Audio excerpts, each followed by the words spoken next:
Hello, everyone. Yes, actually it's 7:08 now. But in the actual event here, we have only a few person. So today we will be having our beta ECA colleague to share about BEAMP. So from 7:20 onwards, then following from 7:30, we will have Alibaba side. So to share about agentic AI workflow. Then from 8 p.m. onwards, we will be having Anders Ang from Woham. So he will be sharing his topic on ecosystem and not just AI.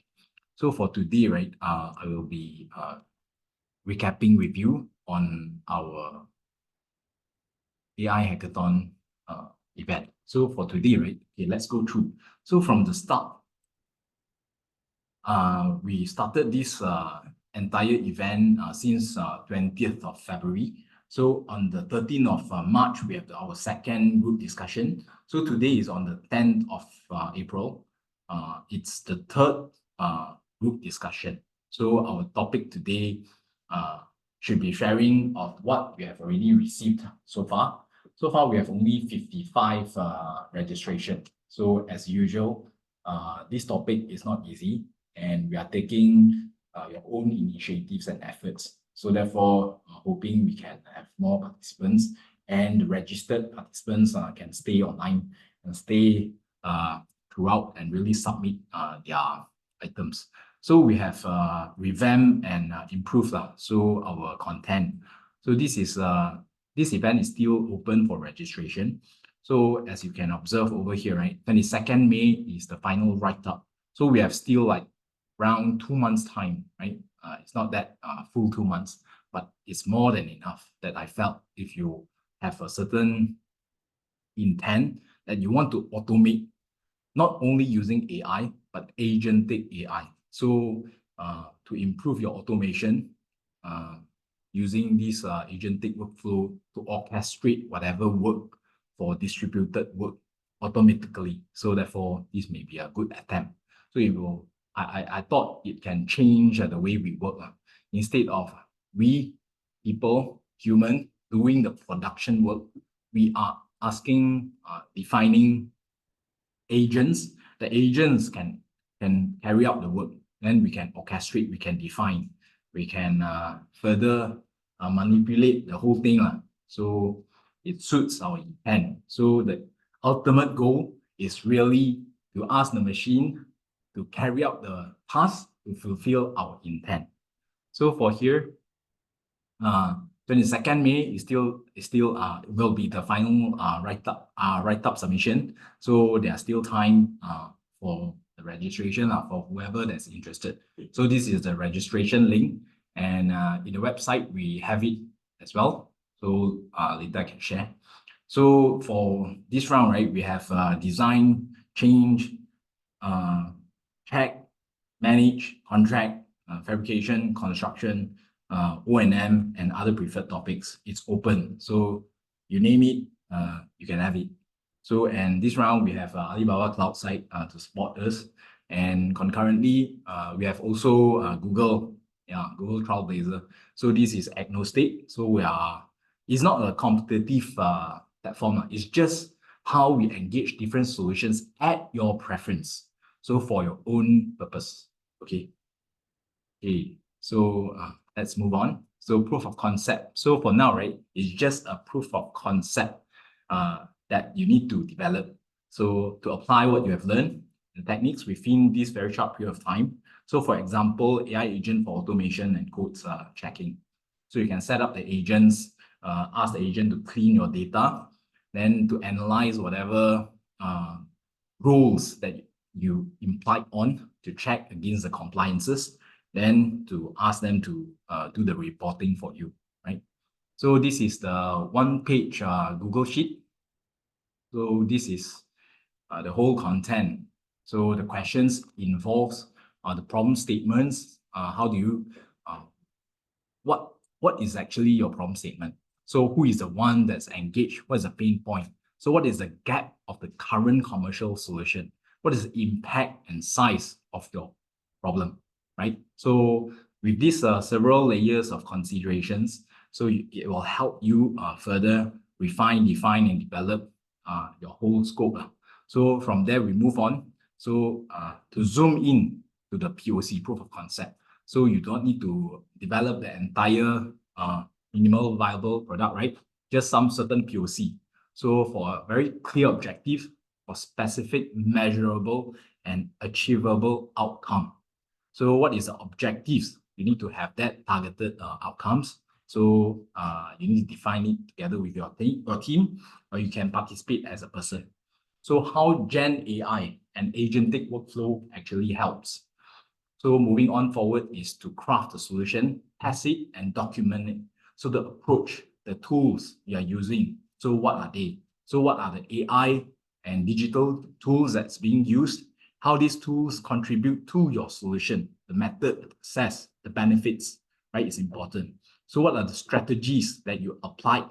So and how do you manage the obstacles during your development? So what kind of tests can you carry out, right? So during your POC. So for instance, if you are engaging building information modeling, so to check against coordination for regulatory needs. So you can apply on certain actual projects or using your imaginary whatever sample data, right? So there are certain hurdles or limitations that you can mention so that people can understand. So what are the outcome, the next development, and you can actually state that. So, and for everything here, it's actually to help you and also later on the judging panel to understand the efforts being put in. So the Google Slides, you can actually have like 10 slides, right? For the 10 slides, it needs to cover all of this. So for past year, we have managed to capture like 8 teams. So last year we have 80 participants. So it's focusing on AI only. So this year we added one more team, which is agentic, the agentic AI. Yeah, hopefully we can have something, some interesting topic later. So I will share with you what we have received so far. We have received 7 topics. I thought it's quite interesting. It covers throughout. Later I can share with you. So these are all the course. Okay, this is the updated responses. We have 58 responses. So far, 75% and above, 75%. So is interested. So from here, so as you can observe, still 48 of them, most of them are interested in the design, compliance, and the downstream fabrication, construction, and FM use cases. So most of them are okay with 1 hour and longer timing. So this is actually the key topics we are having now. So agentic AI workflow for Connect X regulatory beam coordination. First one. Second one is the task and reports automation, data passing, and email insights. Imagine you have a lot of data, you have a lot of emails, a lot of documents, right? So how do you manage them to draw insights instead of human, us, everyone reading them manually? So MEP checks. So beside these are checks. Basically, we are hoping to have our hands off, which means using machine to carry out the work instead of human doing the thing manually. So hands off first, beside the eyes off and minds off, people off. So these are the overall very general topic. We have MEP checks that looks at how, which actually this is some of my topic. So is to recognize the item. I share this with Alibaba site as well. Maybe they can have something to share later. So structural site, similarly, for engineers, they need to check many parameters, right? So they want to do it using agentic AI. So QS parameters as well. So there are different documents. So how do we channel them? How do we check them? Ensure the accuracy. So the resource optimization, similarly, when we are talking about resources downstream during construction, how do you optimize your manpower use? So looking at it, although it covers a lot, but hoping that the agentic approach can be really useful and change the way we work. Okay, so actually for today, right, last session, we had some of the speakers so discussing the key problems using our topics, and also different organizations and projects, their goals. So for this session, I was thinking, so looking at the topic itself, task automation. So can it be productivity or AI augmented work method? So which means instead of just productivity, right, the method is also a very important approach.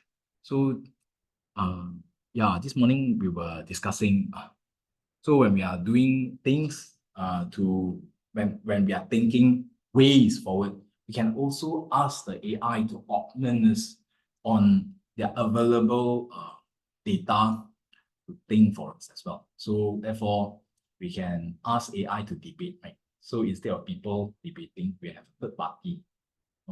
Yeah. So this can be the way maybe data-driven or AI-driven for innovations and strategies. So how do you engage AI innovatively? So AI versus human. So but the thing is, there are two ways, right? Human comes in to verify. What if we ask the agent comes in to verify? Because people can make mistakes. AI sometimes is rule-based. So it depends on how do you define them. What are data you're giving? So, and certain rule-based approach, simple thing, I suppose AI can better, right? So simple, yes, 1 + 1 = 2, then is it correct or not? We don't need human anymore, right? So for this kind of very simple task.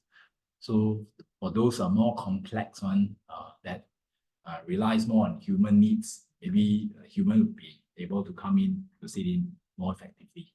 Okay, these are the some of the general AI discussion pointers. So it's 7:20 now. So I will pass this mic to our ECA colleague. So Jiaming, right? Jiaming. Jiaming will be sharing BEMP with us. So Jiaming, you want to use our laptop or you can use your own? If you use your own, right, you need to join the. You want to use mine? Easier. No, that's send to you. Sure. Via WhatsApp also okay.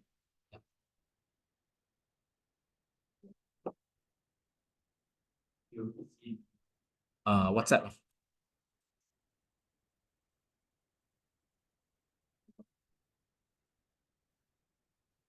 I think you have to provide the access to share the screen.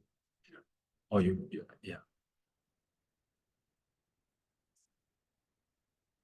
What to go to this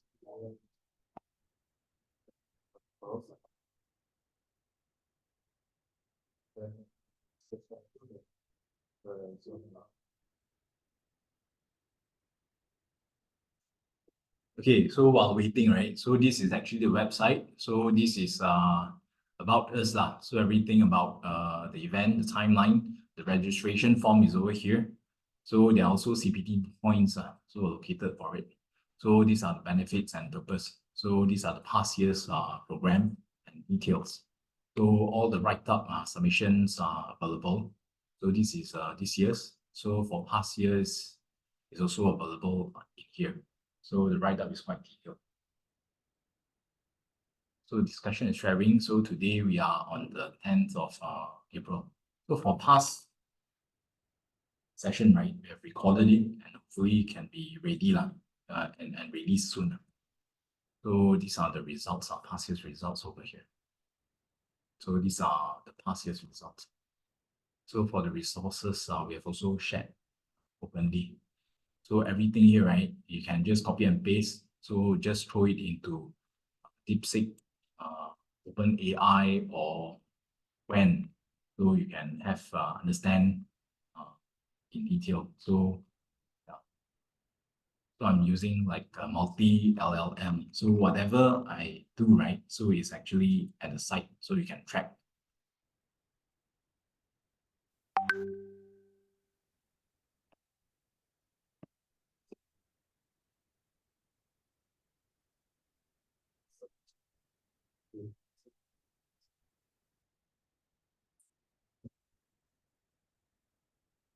chat. Jiaming, are you ready? Sure, thanks.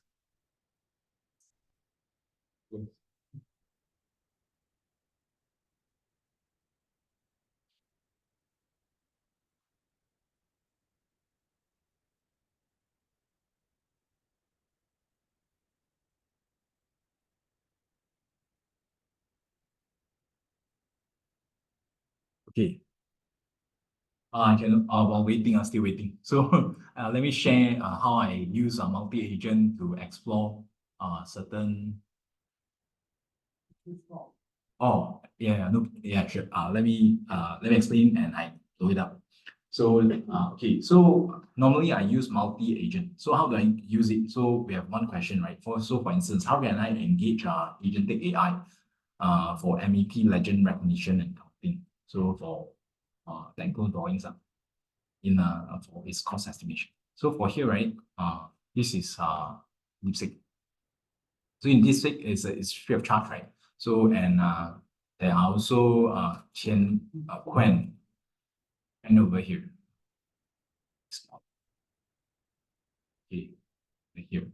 So I'll throw the questions to different LLM and it will provide me different feedback. So for instance, in year one loop, okay, there are 7 pointers. So data prep, choosing right tools, training, the AI, automation, workflow, testing.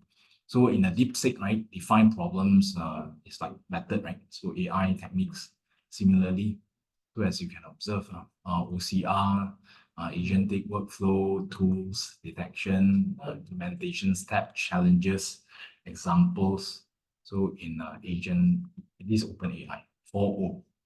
So let's see, use cases, rationale. So this is the comparisons among different items. Then generally you can understand how they engage.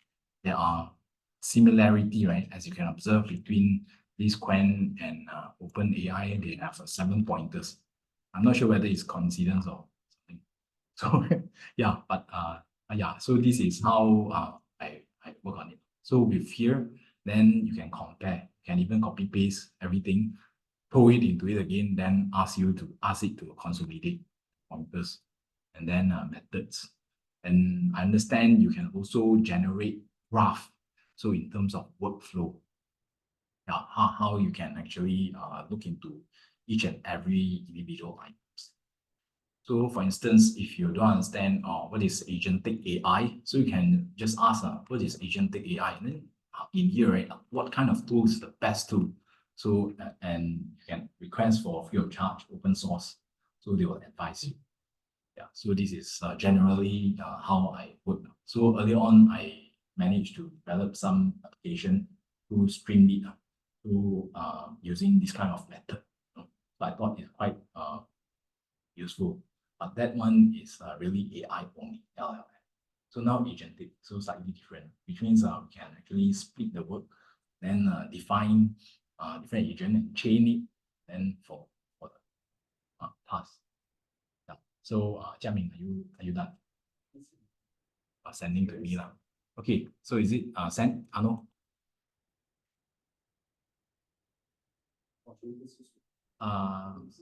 Sure. You can just log in and go online. So a friend can make you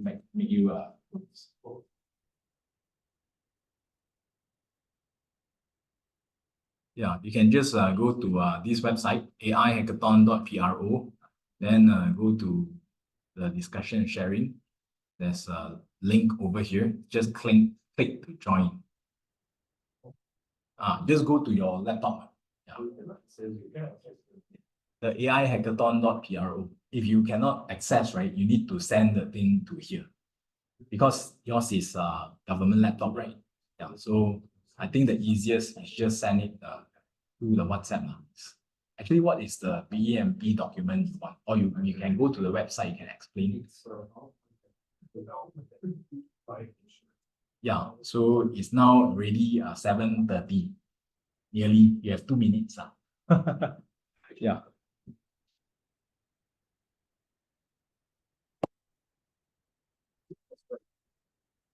Can.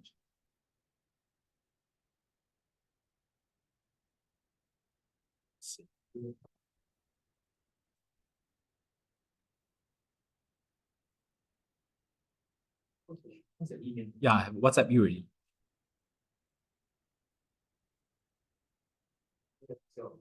Yeah, WhatsApp. I WhatsApp you already.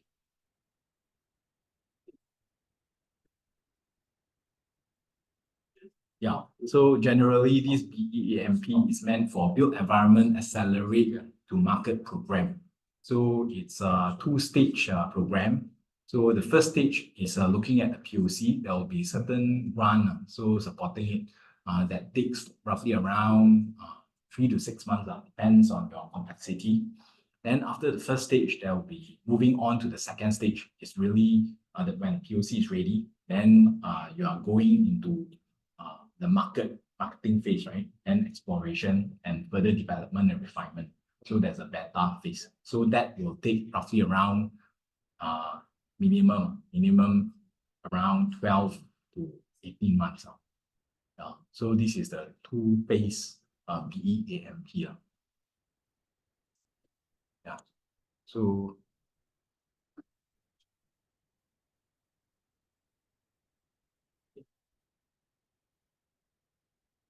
okay, so you have the slides over here.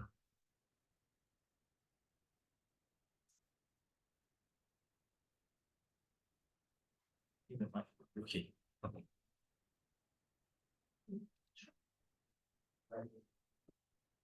You want to sit here?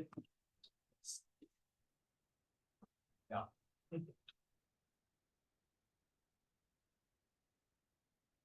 You can catch up. Yeah.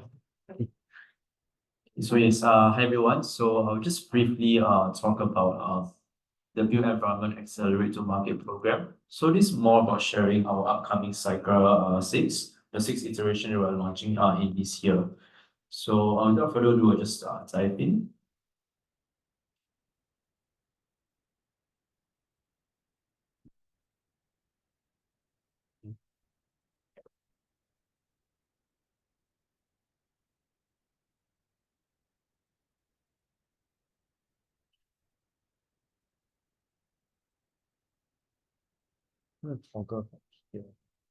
Yes, next.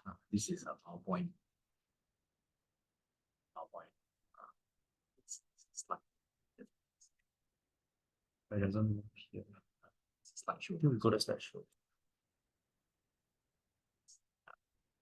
So this is the main screen. So Okay, got it.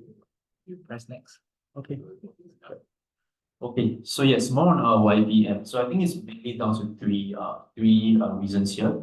So the first reason is that we want to test big and also generate lead demand of innovative solutions. The second is for us to also build up capabilities, innovative capabilities that are homegrown, which in turn addresses problem statements that we observe in the built environment sector. The third point is more pertinent as well, and that is to promote investments towards some of these innovative solutions, early stage ones that we see in the sector, but more importantly, we also want to matchmake innovators as well as challenge statement owners. So we foster this whole culture of collaboration as well as innovation, especially in the built environment sector.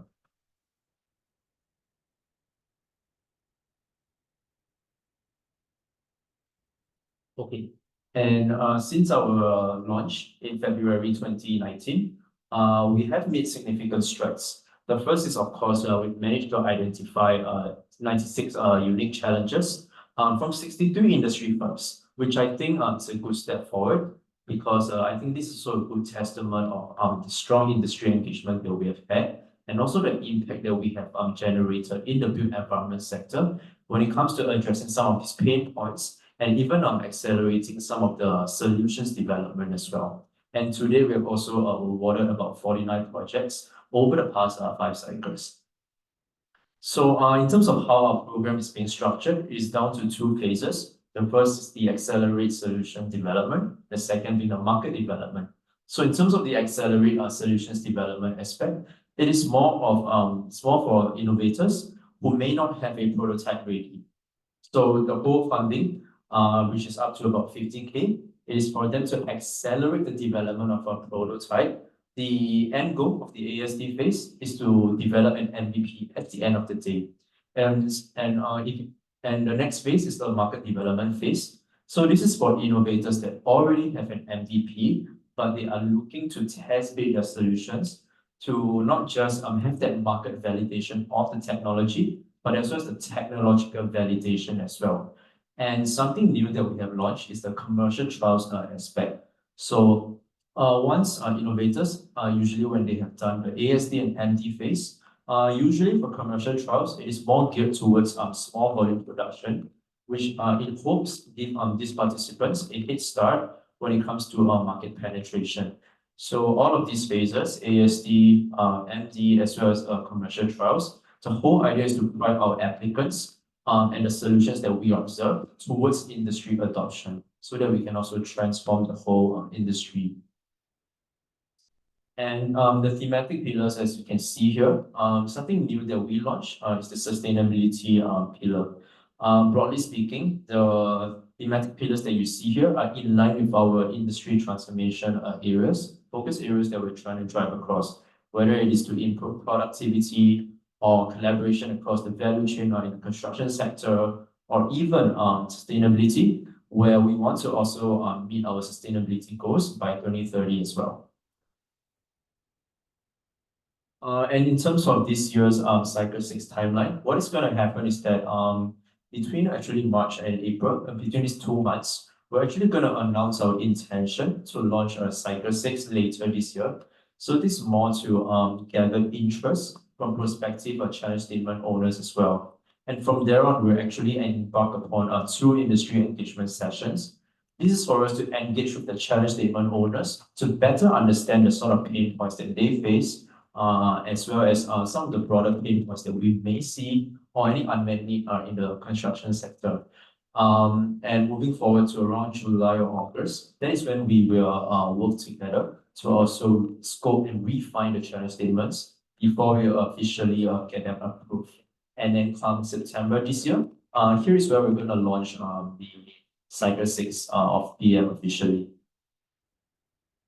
So if you have a challenge statement in mind, feel free to talk to us. We'll be happy to also see how you can be a part of this amazing initiative as well. And for you to stay updated, stay in the loop with all the updates we have with PM. Feel free to follow us on LinkedIn as well. Yeah. And so moving on to some FAQs, perhaps some of you guys are thinking, what are the CSO's commitment?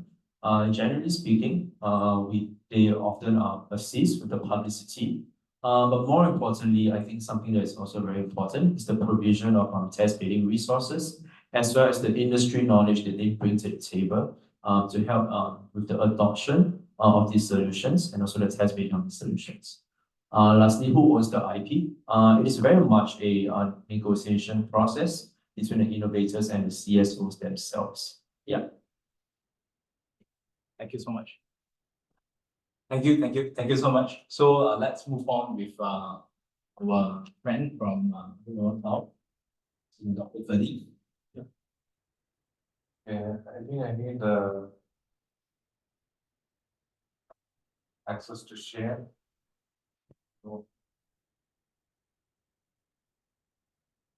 So I'll be stop sharing.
All right.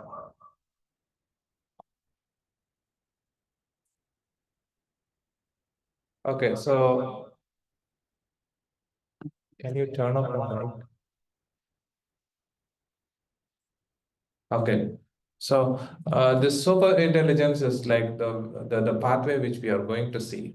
But for every industry, we need to bring in AI. Like when you think about Alibaba Cloud, we established in 2009.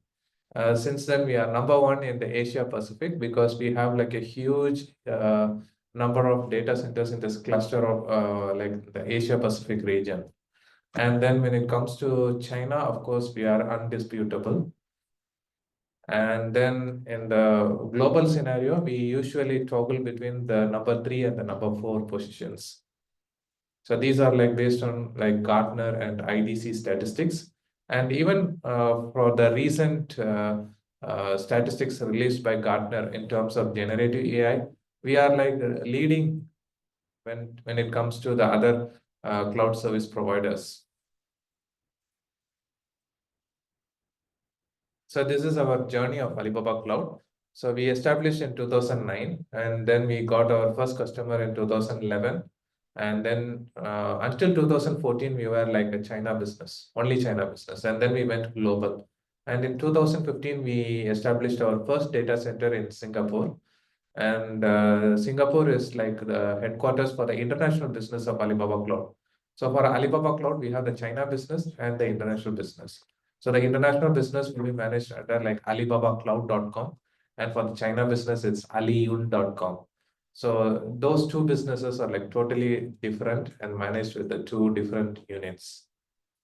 And then from 2015 onwards, we have been establishing so many regions and data centers. And in 2017, we became the partner with the International Olympic Committee. And we are currently supporting almost all the big sporting events, and including the recent Paris 2024 Olympics. And this is our global infrastructure. As I mentioned earlier, like we have like a huge presence of data centers in the China and in the Asia Pacific. Currently in Singapore, we have 3 data centers. And then Jakarta and Malaysia also have 3 data centers. And then Bangkok recently got its second data center. Philippines, in Manila, we have 1 data center. And recently we have like 1 more extra data center started in Dubai. So that is our coverage in the Middle East. And then in the Europe, we have in London and Frankfurt. And in the Americas, we have in both the coasts of the US. And recently, we started our new region in Mexico. So totally, we have like 29 geographical locations where we have like almost 87 data centers all over the world. And these are like the world-class security and compliance guide, which we are obtained so far. So we satisfied almost all the international standards and then the region-specific standards. When it comes to Singapore, we go with the MTCS Tier 3 OSPAR. OSPAR is for the fintech applications. And then for the cyber trust marks, DPTM and Apex CVPR. So these are like the regulations from the Singapore government. And also there are some regulations from IMDA. So we satisfy all those regulations when we release any product features or anything.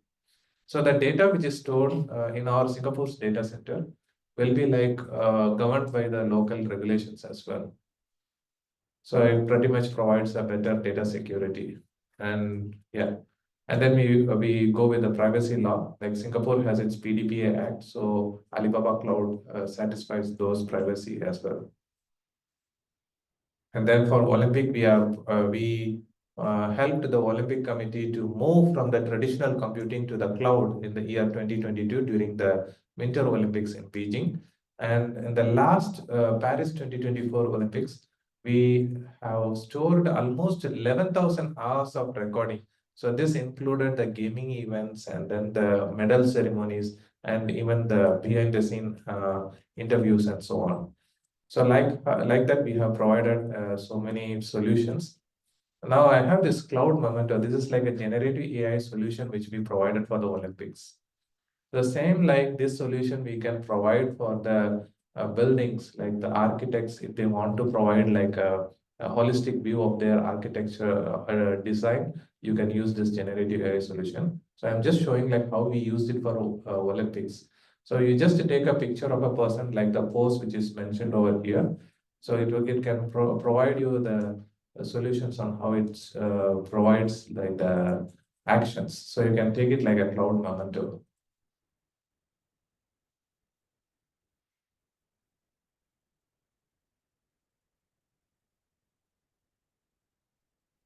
And that's about volleyball. And then we have archery.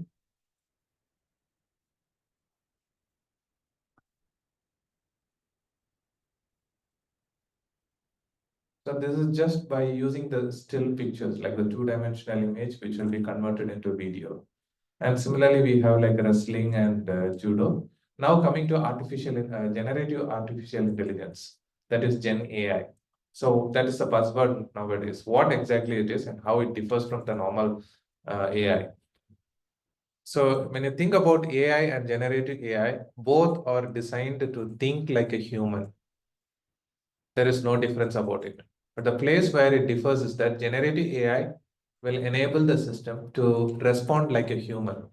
When you interact with this generative AI systems, it will give a feel as if you are communicating with a normal human, but it is not, but it should be a bot.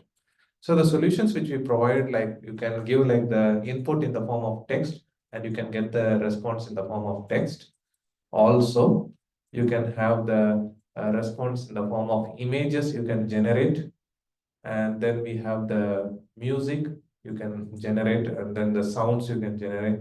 And then lastly, we have the videos generation. So when you think about the industry applications of AI, so widely it is used in many of these very popular industries. But it is not limited to any industry. Now, even for architecture or construction, we have a lot of applications with AI, and I'm going to show a couple of demonstrations today. And then we have like high capacity GPUs available in Singapore. We have like the high level servers available for your usage. And then we have like different types of technologies and applications available. So we have our flagship large language model called as QN. So what exactly this QN means is like you are asking 1,000 questions. In Chinese, I'm sorry about my Chinese pronunciation. It's Xianwen. It means asking 1,000 questions. So China has its own large language model standard, and this QN is leading. And the uniqueness of Alibaba Cloud is that we have our own set of scientists who do the research and develop this large language model, and it is hosted in our cloud. So this is quite unique when we compare ourselves with the Western cloud service providers as well as those in China as well. And we have like this QN large language model, which is quite good enough in math. That's why when your colleague Woon Wei came to my office and he gave me a plan, and he said like he was able to calculate only around the 45 objects, right? Using the other cloud service, other large language models. But mine, he was able to count like up to 65 out of 75. So that's why it's quite good in math. So it's like at least 5% better than the other large language model when it comes to math competency.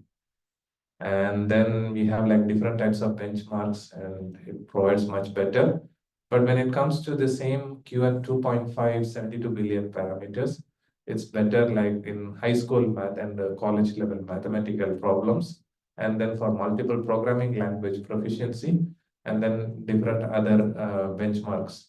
So why we show about this performance is that you compare this with the other large language models like the Chinese ones as well as the Western ones. We are having a better performance when it comes to the mathematical and problem solving abilities. So that's the base for doing the solutions for construction and architecture. So then we have this regulation. So many countries are now coming up with the regulations for the artificial intelligence and generative AI contents. So China has currently implemented it, and Alibaba Cloud is satisfying this regulation as well. So in case if your business you are having AI generated content from Alibaba Cloud and you are using in your China business, when you are using QM, you have the regulations satisfied. So now coming to the Alibaba Cloud's AI services. We have like this platform for AI. So this is for those people who want to develop the AI models right from the scratch. So we have like different things like the machine learning designer, where you can do with the drag and drop based system. And then we have the DSW workshop. This is for like those who want to write the code. And then we have this PI-EAS. This is the Elastic Algorithm Service for those people who develop the AI models. If they want to deploy it easily, they can use this PI-EAS and develop the application online. And then we have like some compute nest. And then this Model Studio is the one which I want to show you today. So what exactly is a Model Studio? We call this service as the Model as a Service. So when you think about model as a service, in cloud, we have infrastructure as a service, platform as a service, and software as a service. So to understand that, I would like to bring it in a very simple term. The founder of Alibaba Cloud, along with Jack Ma, we have Dr. Jian Wang. So he got a terminology named as utility computing when you think about cloud. So what is utility? You have the electricity, water, internet, and so on, and then even the gas. So you you get that subscription, you use the services, and based on your usage, you pay for it, right? So that's why we call this as utility. When it comes to computing, you need some computing power, you need storage, you need network. So rather than you buy the heavy servers, you hire our services and you pay for your usage. That's why you are using computing and you are hiring and you are paying us. That's why we call this as utility computing. You hire the infrastructure, you hire the platform. Similarly, you are hiring the AI models. You don't need to create any AI models. You just use our AI models and you pay for that usage alone. You don't need to pay fully. You just consume X amount, you pay for that X amount of consumption. That's all. So that's what we call as model as a service. And this product, Model Studio, has a wide range of AI models. You might have heard about DeepSeek and so on. So we have our Q1 Max 2.5. So this one is like highly competent even with the DeepSeek and the other Western cloud service models. So currently we are serving more than 200 customers. And when you develop an agentic AI application, the three things you need to take care. Firstly, prompting, and then fine tuning, and then RAG. Prompting means the language which you communicate with these chatbots or agentic AI applications to get your responses. More effective you write the prompts, more effective you communicate with the large language models. And then fine tuning. Of course, we have our own generic models. And based on your applications, you can tune the models and bring it according to your scenarios. So you have to do a proper fine tuning of the models and then use this RAG, that is a retrieval augmented graph. So using this, we can get the response like based on some kind of memory, and it can provide like much better responses. When you combine all these three parameters, you will be able to get a better outcome. So this is how you have to take care of these three parameters when it comes to solving your solutions with agentic AI. And then we have like some solutions. And this month we are going to release this quick service. I have a small trailer for this one. So let's have a look on this and you will get to know like what are the functionalities you can do with this quick service. So previously, like we had like only one app for each and every purpose. And then China brought like this WeChat and TikTok where you have like the mini apps, a small app inside the main app. But now you just phase out all these small apps and you just use one chatbot, and that chatbot will bring all the services. You see how it is going to do. You can manage your leave applications using this chatbot. You just click and send it, it is automatically approved. All the services are connected. And then for making the booking, and you want to do some shopping, you just mention like what you want to buy, from where you want to buy, the order is sent and you will get it delivered.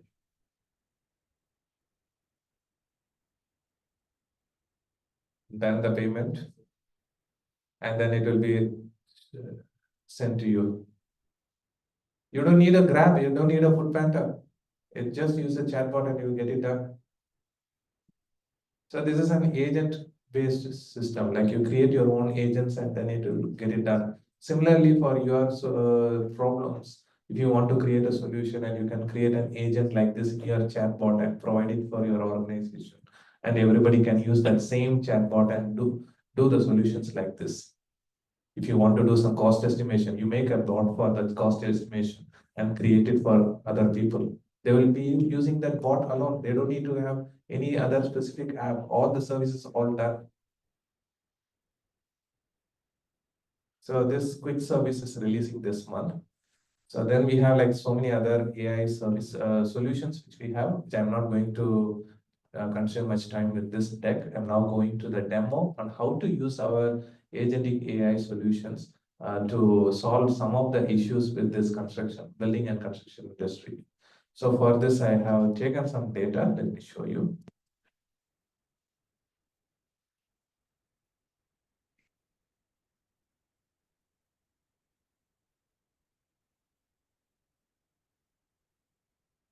So firstly, I have this plan documents, which one may sent it to me.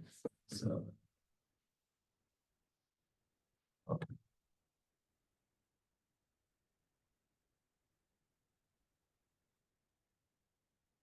Yeah.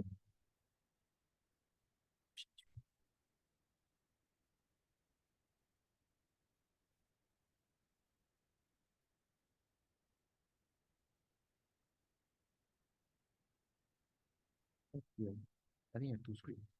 So under display, then I need to change under settings display, then change it to mirror. It's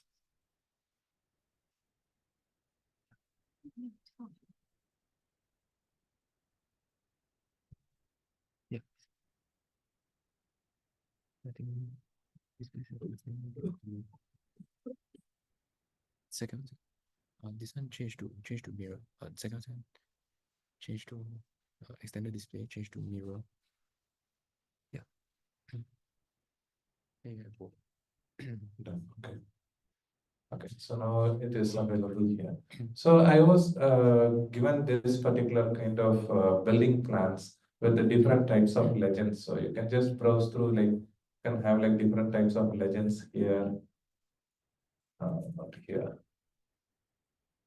Like this one, like you have like different type of objects and different kind of legends. Not all the plans have the same type of legends.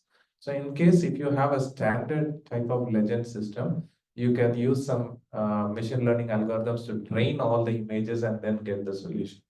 But literally it is not possible here in this case. So I have taken a couple of images like this, and then I have gone to this model studio. So when you go to alibabacloud.com, after you log on, you go into the console, and then you need to get into model studio. So search for the product.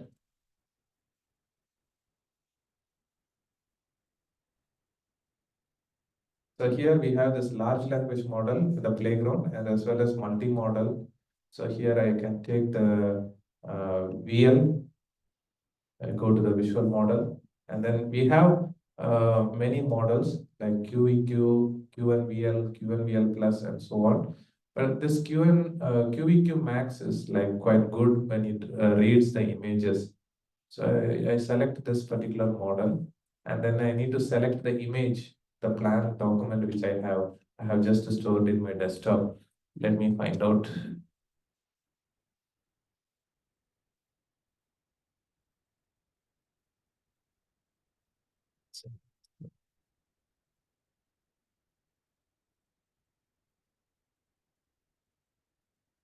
Okay, over here.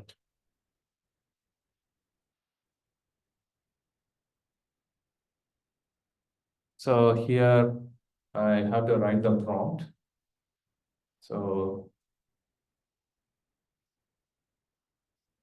go through the legends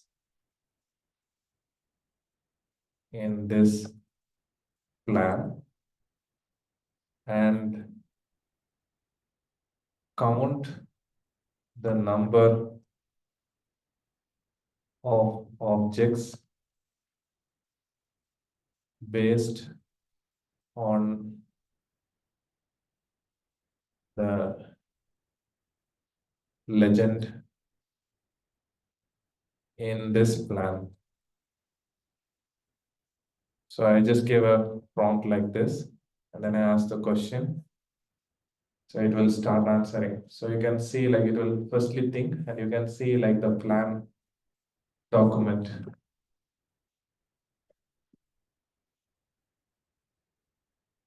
So after analyzing everything, it will start counting.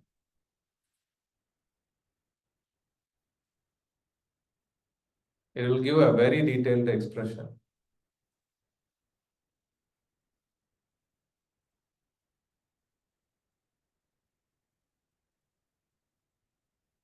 And finally, it will do the calculations as well. I didn't train that legend. The legend which was given for that building plan, I didn't train. I just took it as a random. You saw how I chose the image. And it will start calculating everything. And it says like the LED track light, there are 4. Selected pendant light is 28. Fluorescent light is 15. Like that, it keeps counting everything. And finally, it gives like a very good summary.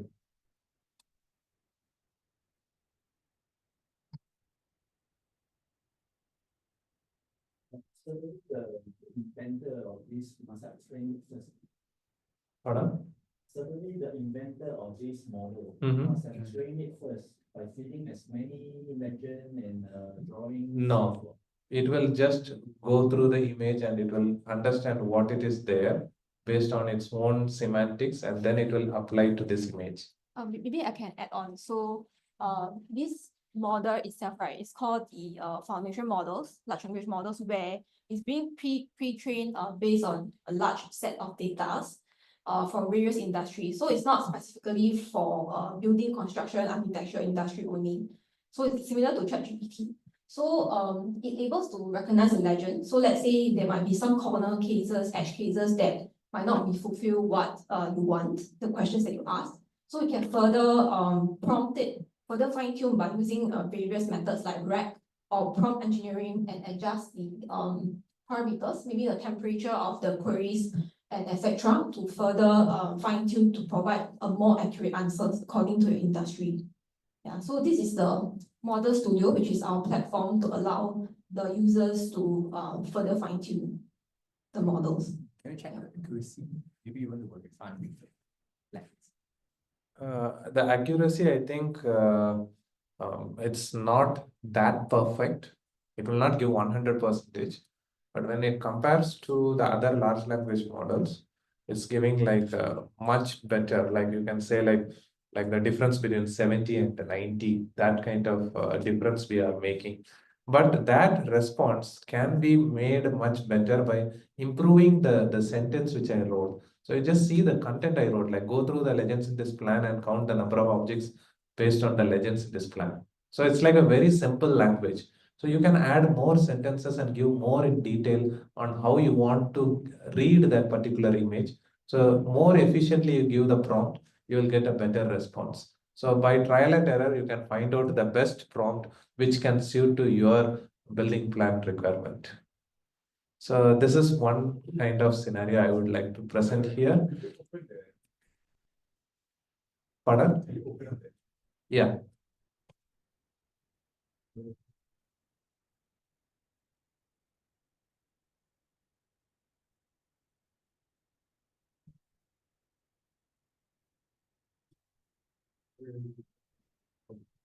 Maybe we can check on one of them. This one more easier scenario. What is this? This one.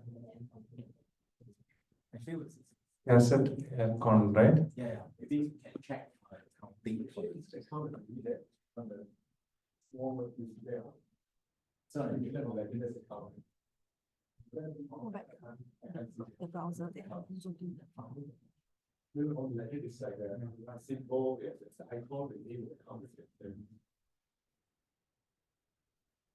We open up the image and take a look whether counting is really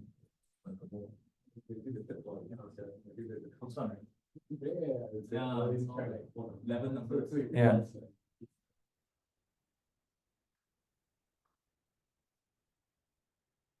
So that be very accurate, right? If there's such. Is it accurate? yeah, let me check. For LED track light, it has 4, right? So for my count, 4. So like that, you can check some of the objects if it is like if it is like a kind of a difference in the sizes, then they may have like a mistake. So mostly you will get like a almost 90% correct response. So this is one scenario I present here. And then I have an application. Now we are going to create an agentic AI application. So the scenario is that I was given this particular document, like this document from BCA, right? This one, Building and Construction Authority, approved document for solutions. Okay, so I just go to some random page.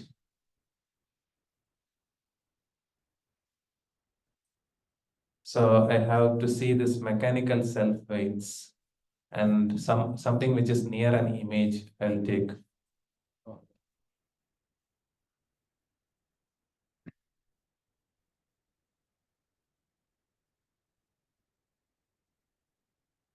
Okay.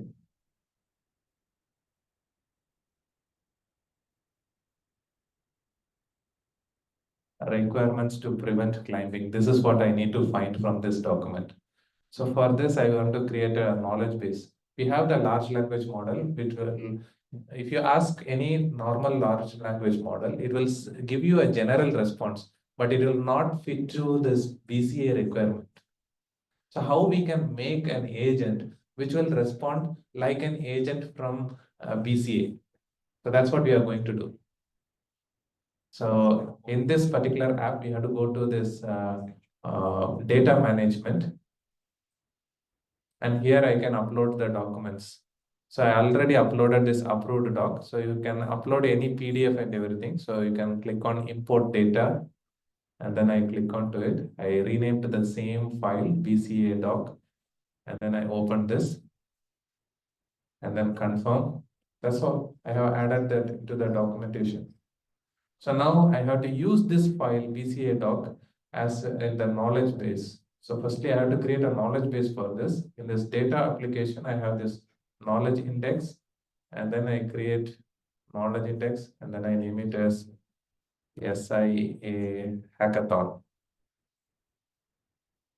So I just name this way. So this PDF is unstructured data. If you have Excel sheet, you can bring it into the structured data.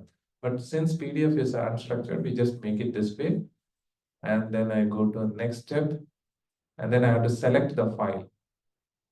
So I go to the default category. So here, the BCA document is still parsing, but I have this approved doc, which is already loaded, the same document. So I just choose this document, and then next step, and then import.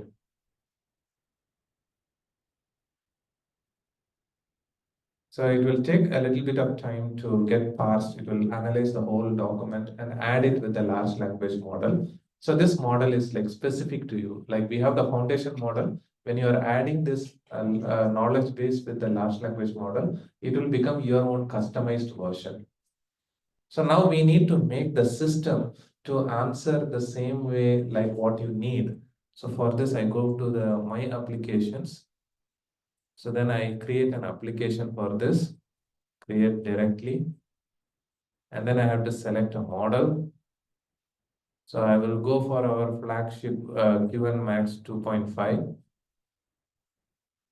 Choose this QN Max. Okay, the QN Max latest. Confirm. And then I need to add the document into this model. So I just click onto this knowledge base retrieval augmentation and then click on to configure it. And then I select this SIA hack, added, and automatically you see the documents are added. And if you need to have like the calculations, I can select some plugin like calculator, add, done. Okay, now we have to give the instructions to the chatbot on how to respond.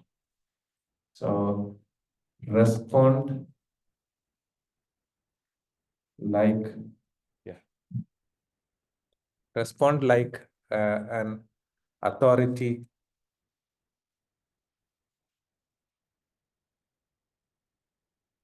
from BCA. You can give a name. Okay.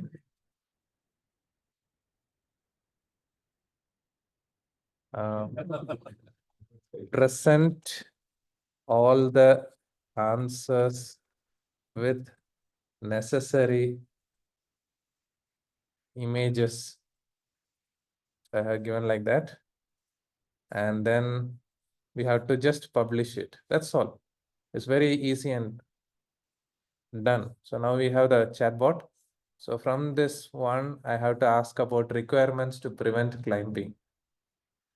So I go to this chatbot and ask like, what are the requirements to prevent climbing? Show examples as per BCA, Singapore.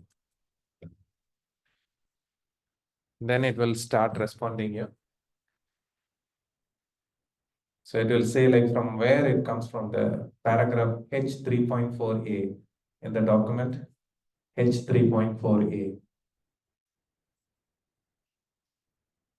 And it says like, it will give the figures.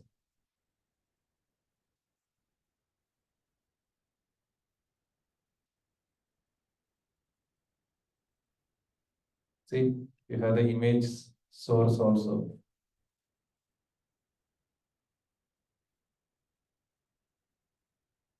So it says about the height of the barrier, toe hold. Or in case if you want to say like,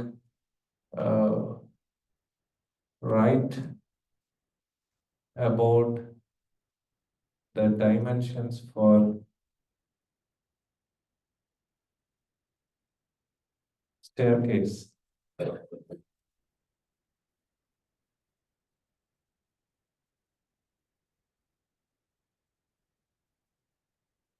for that it says like the width of the staircase. It will perfectly say is like from which part of that document it is taking and what is the exact details you need. So similar to this document, this is the only document I have, but you may have like different standard documents. You add all the documents and add it to the knowledge base, and you can start asking the questions and it will answer it. And you see like all the images you get.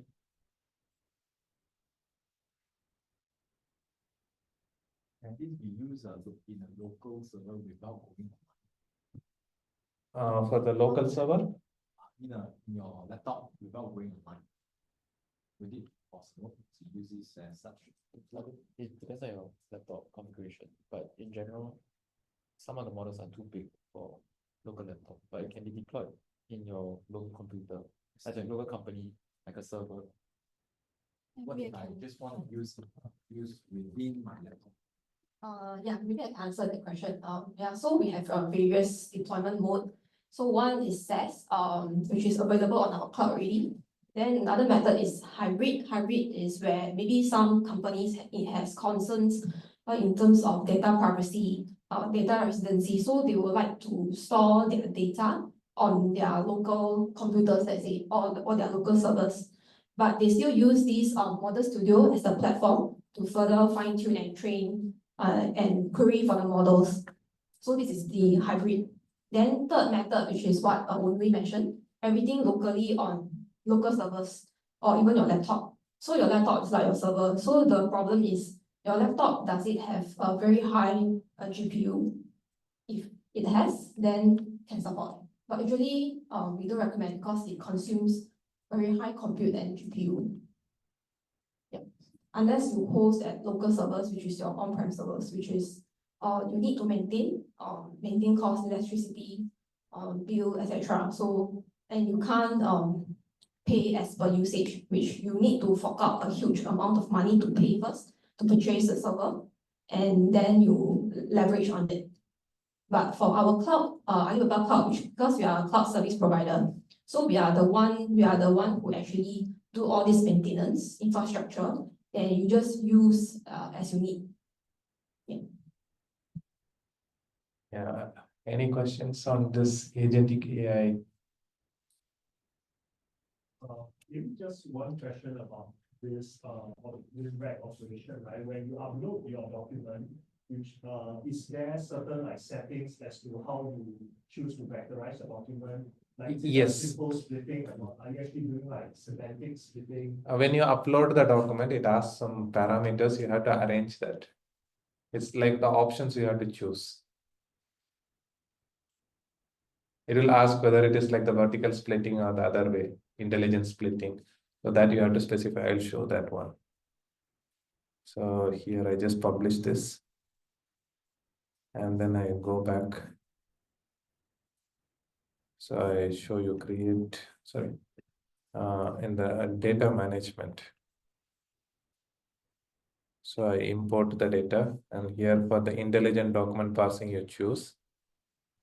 And then I choose the PDF document, open this, and then confirm. And then going into the knowledge index. So when you create the knowledge index, you choose something, and then we have the configuration mode, whether you want to go for the custom one. So here you can set the threshold and other vectors, official vectors. Right now we have like this kind of vectorization. And then we want to use like any vector storage type or anything. I just go with the recommended one. And in the next step, you can choose the file. So in the file, you just choose one document. And then go to the next step. And here you have the splitting, intelligent splitting, or even have the custom splitting. So here you can specify the identifier, like what kind of identifier you want to use, or like the segmentation length, or like the overlapping length. You can specify based on your requirement. So this one, you can do it like for the same parameter which you set for one application, it will not apply for all the scenarios. So for scenario based, you have to change the agent's parameters. And then if you want like the metadata extraction, you can enable. So then you can click on import. So these are all the parameters you need to specify when you are configuring the knowledge base. Can I make it clear? Yeah. Yeah. And then I have one more scenario to present today. For example, if you are doing some building architecture, so when you are doing that architecture, you need to have like some wild creativity, right? Sometimes you may get inspired by some buildings. Some buildings will be quite beautiful, but you cannot use that as a model and show it to your customer. And you may download it from Google, and that images may be subjected to copyright infringement. So you cannot use it. So for that, I have a solution. You can go to this visual model, and then you can choose the image. Like for example, I use this QEQ Max, and then I choose one image. So I took a picture from Republic Poly in Singapore. So I take this picture, and then I ask a prompt. So I need to create a prompt for generating an image like this. So I write the prompt like create a prompt to generate a picture like this. That's not so complicated. Just ask like create a prompt to generate a picture like this. In case if you want to generate a picture like this, you have to write a lot of sentences. You see how AI is going to generate this. This is the picture I downloaded from the internet. So now we are going to see like what it has done. You see how much details it is taking, and finally it will give the prompt. So this is the prompt.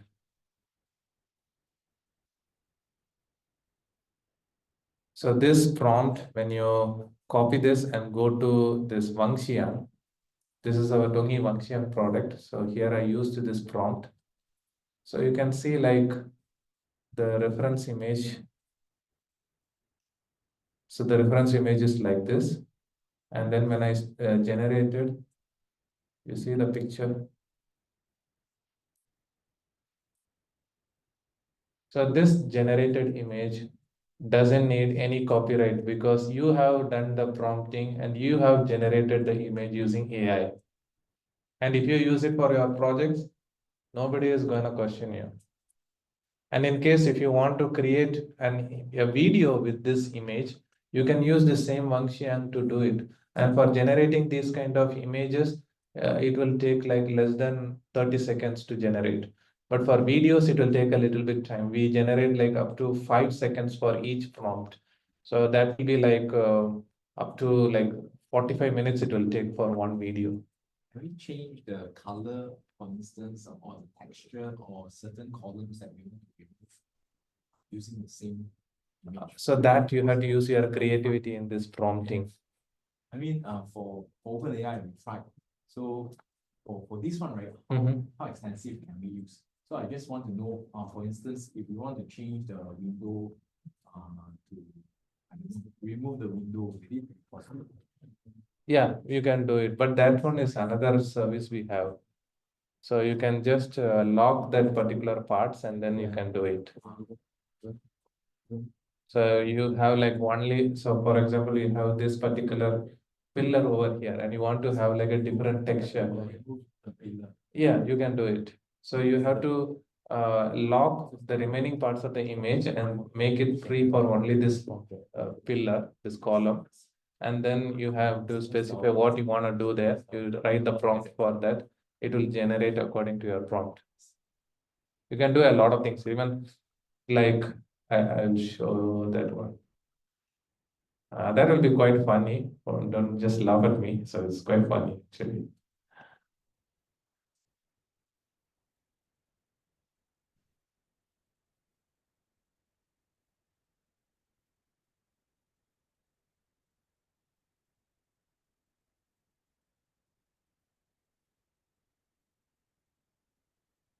So these pictures, it is like originally it was generated with a different face and then it was replaced with a different face. So you can change anything, even you can change this lotus into a rose flower, whatever you want to change, you can do it. You can change the foreground as well as the background and you can do more editing.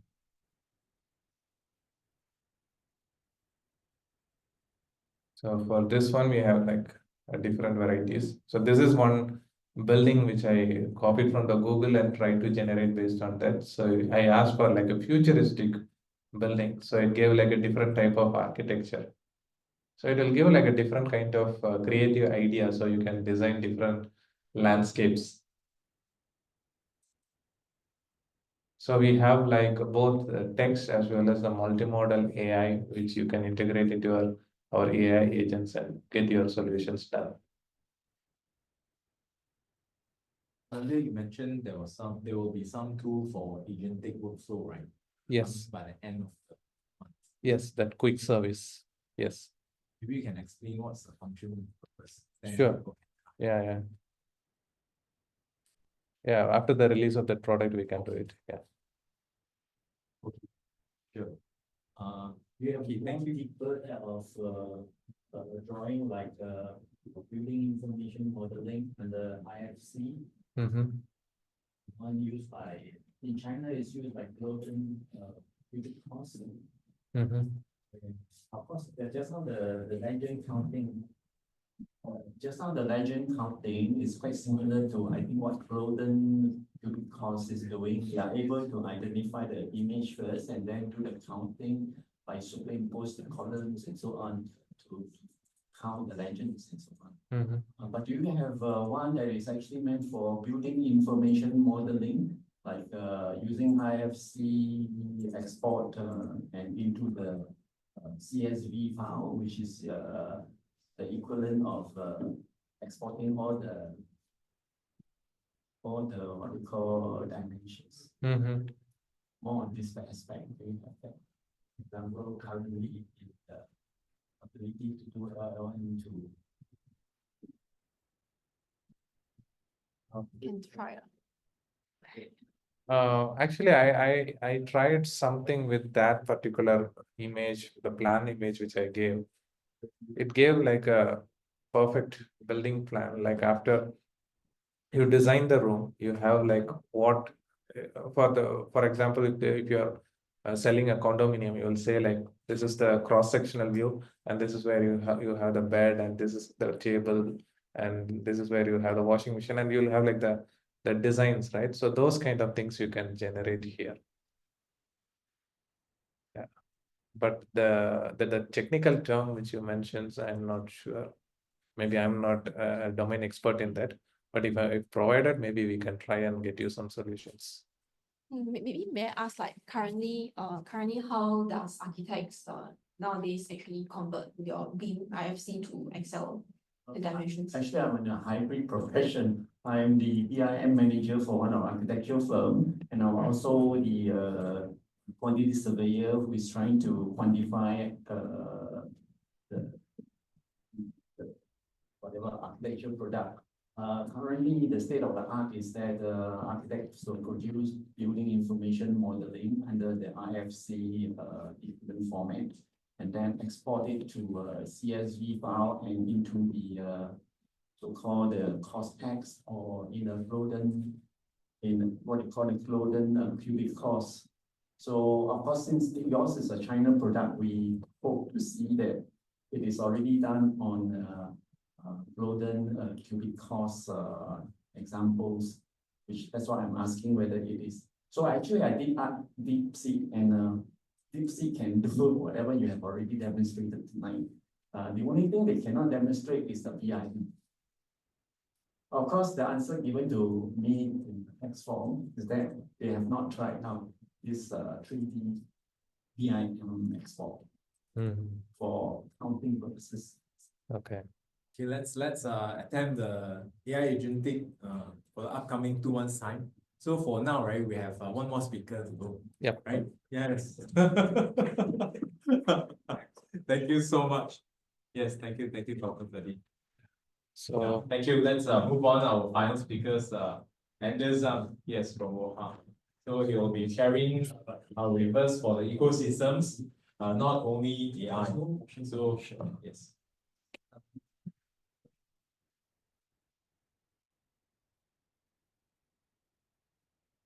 Yeah.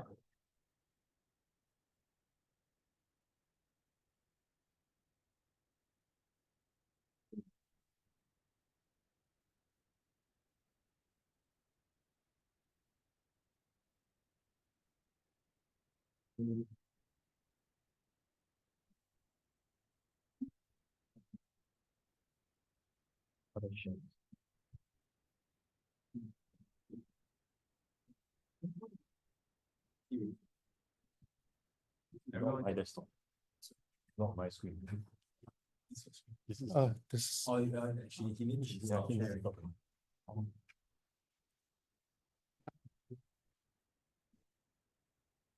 I stopped sharing already.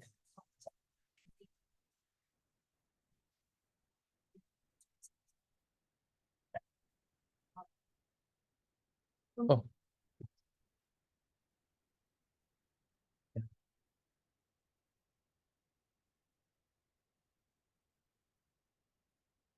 Yeah. I think I have to change this in the office. They gave this one like 2 years before.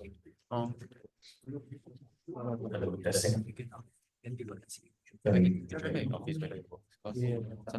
is working. Yes.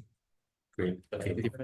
Hello. Hello. Yeah, overrun already, so I'll just keep it short. I think you all can hear me, right? Okay, so I think we've had enough of agentic AI today. We've been talking about AI for the past, I have no idea, more than 1 hour. And we've probably talked about AI for the last 2 weeks as well. I want to present a little bit of a different perspective on this and how we are using AI based on some observations. I kind of want to start with this question. It's okay, like how many of us here really remembers our best friend's phone numbers offhand? And or maybe the birthdays of our close family members, right? I think in the past few decades, we have been quite comfortably outsourcing our memories to our digital devices, our laptops, our smartphones. They handle contacts, schedules, grocery lists, everything that we try to remember, we put it into our digital devices. So what if we lost all that, right? We are so dependent on them that, we kind of lose the ability to remember all these things that perhaps our ancestors used to have. So I see the same thing happening with AI, right? This dynamic of convenience, dependence. We are starting to see that, in the AI space, that people are depending on AI to help them organize their lives. And I think we are really missing the forest for the trees. We risk repeating that same behavior pattern. We become so dependent on AI, we can't live without it. Oops. And I think this is the thesis statement for today. I think everything is blocking the view. Let me move something away. Hold on. Can you see? Yeah, I can't hide anything. But basically, I think AI isn't the answer to everything. It's too available, it's too complex, too hungry. And I think the real lasting value really comes from not just plugging in quick fixes and all that, but to really build a digital ecosystem, right? Where everything can move together. You build it on clear, organized data, and you involve everyone, every stakeholder in this ecosystem, right? That is how you succeed, not just depending on AI. It's always talking. Okay. Digitization. We look at how we digitize ourselves today, right? We have really created our paper-based documents in digital form. We have Word documents, Excel spreadsheets, PowerPoint slides, CAD files, PDFs. These are all things that you replicate that used to be paper, right? And then we file them into folders like cabinets when computers don't exactly work in this way, right? Is this really the digitization that we want to speak of, right? Or is there a better way? But what we have done at the moment is say, hey, AI, I got all this mess in my office, in my computers. Sort this mess out for us, right? We take all our documents, messy, unstructured documents, we just chuck it to AI, telling, hey, what are all our destination unit sizes? Look at all our CAD plans. Sorry, can't do that. Can you help us write our authority submissions? Sorry, it's all in PDF. Your AI is not going to do that properly for you. Can you extract all our toilet plans? Maybe not as well.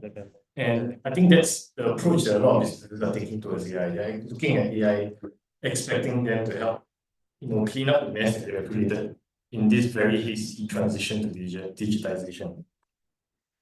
And there's a few caveats. I think we really brought up one that has occurred over and over again as we are trying to explore RAG. That these formats that we have created, Word documents, Excel, PDFs, they're all created for human use, not exactly for machine use. And you end up with a lot of problems with that. One of the documents that I always use as a litmus test for all my AI applications is PCA approved document circulars from 1st of March 2024. So far, this was released 1 year ago. Every single AI tool I've tested has never been able to give me correct answers using this. Right, even Quinn. Sorry about that. Yeah. So, 2.5. Yeah, so almost every AI tool I've tested has never been able to give me a proper answer. There's always a mistake somewhere. And with regulatory documents, especially, not just a single document like this, you have 100 of regulations. If you get one wrong, that's going to cost you more time than you actually save. And that is the problem that we face with relying on AI to come out these things for us. The second caveat, of course, is that AI takes up a lot of computing power, right? Is this really the right tool to use to sort out our digital mess? And you think about it, AI takes up a lot of power, a lot of computing power. Look at who's selling them, and look at who's also selling computing power. Put the two and two together. Don't play this one.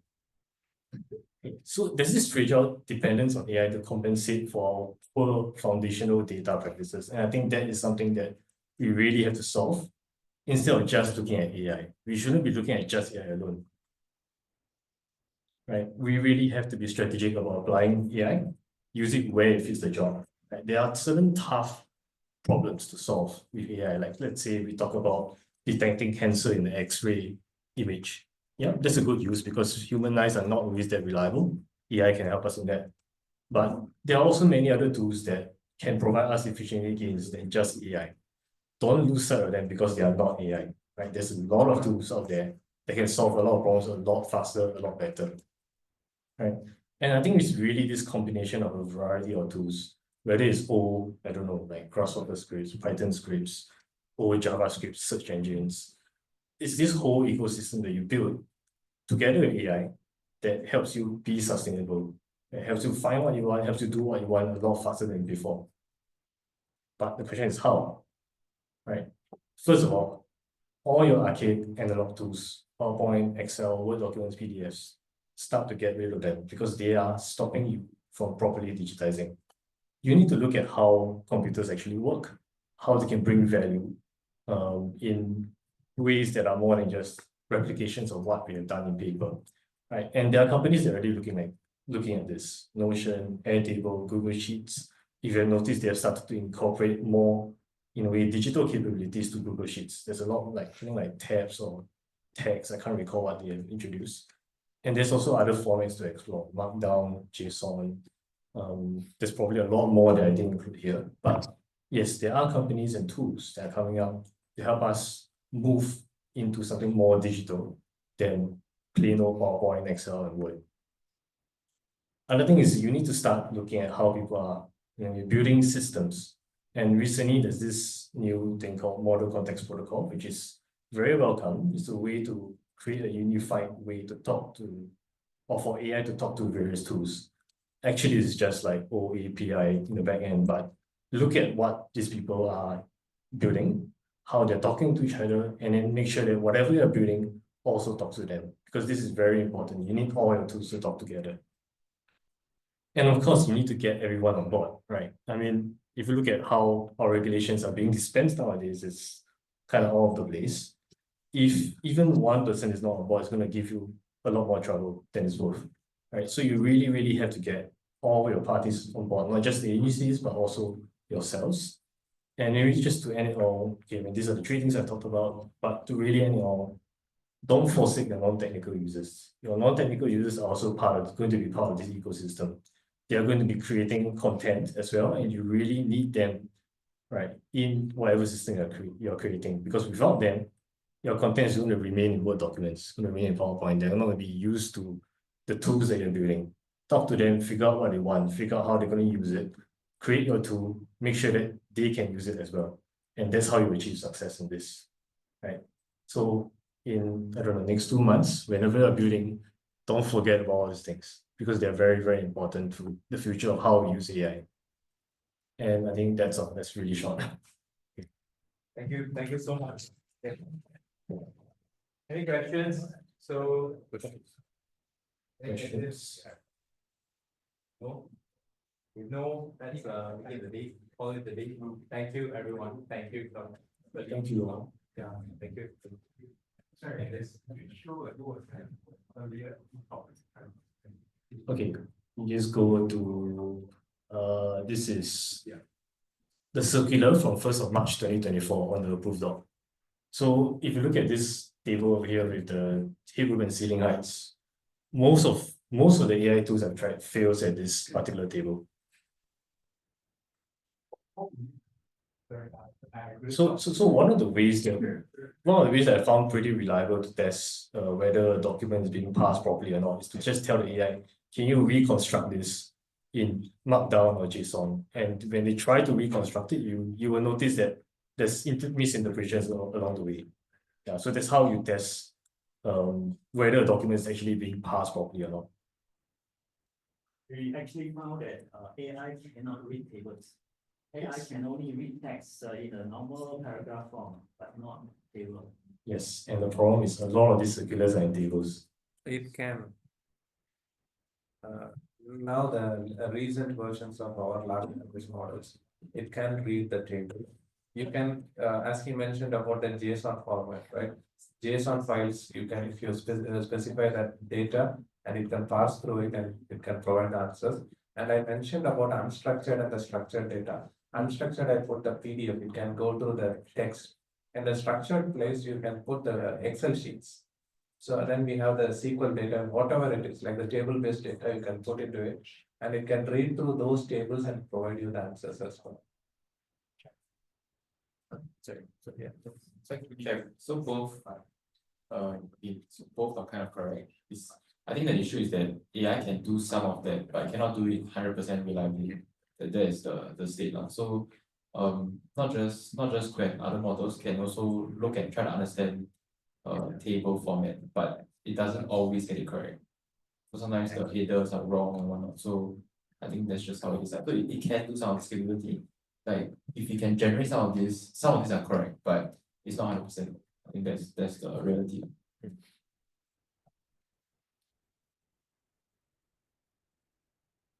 What do I do now? We are done. Okay. Yeah, one question. So Yeah. for the drawing transition, so can we actually ask the agent to train, Agent to train. agent to learn itself? You can find so the good thing about LLMs and machine learning in general, right, is it gets better as you tune it for the example. So you can tune it for that, but whether it will be 100% accurate or not is not confirmed. It will get better if you give it more examples of that. So for instance, right, for now, there are a lot of images that can be created through text. But for now, we can also, like what just now Dr. Perkins said, right, after creating, using the image to generate text, we can use the text to generate image and ask the AI to actually generate various images. Then from that various images, then to self-train. I mean, for instance, noises. When we have one plan, one just now for whatever plan, right, can rotate it, can scale it, and add noises to it. Then we can reconfigure it. So with that noises, then the accuracy can. So what you're talking about is you're essentially saying fine-tuning the model for plan recognition. Yeah, for Yes. limited data. Yeah, So you for can. instance, That's a process that can be done. So what happens is that the foundation models that we have is just general, trained on all data. So there is no currently trained model for specifically for architectural data and architectural problems. So fine-tuning can be a way to increase the accuracy in that particular domain. Yeah. Yes. So that can be done, but whether it will meet the standards that you require, that's a question mark. We don't know yet. Yes, but you can fine-tune it. So how do you engage AI agentic workflow self-check? Agentic workflow and fine-tuning is slightly different. What agentic workflow, you're asking the agent to, let's say I'm an agent, a PCA person, then this person is to evaluate the floor plans. So we are both agents, our model weights don't change. But what we do is he produces an output, I look at his output, then I give some comments, then he looks at my comments, then we do this multiple times. But my fundamental weights, right, don't actually change. So I don't technically get better in my original self, but by checking each other. So you can think of it maybe like a teacher-student.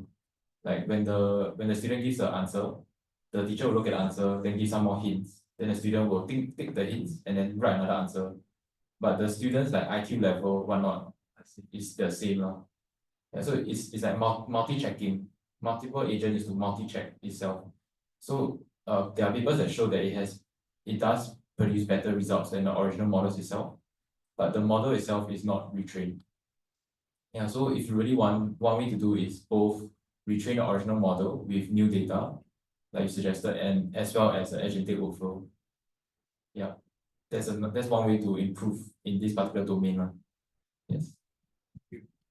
At another point, so I think we have also tried to see how to generate 2D drawings, but there's a fundamental difference between the drawing we have and the picture to generate. Picture generates whatever AI is, it generates with a pixel-based images.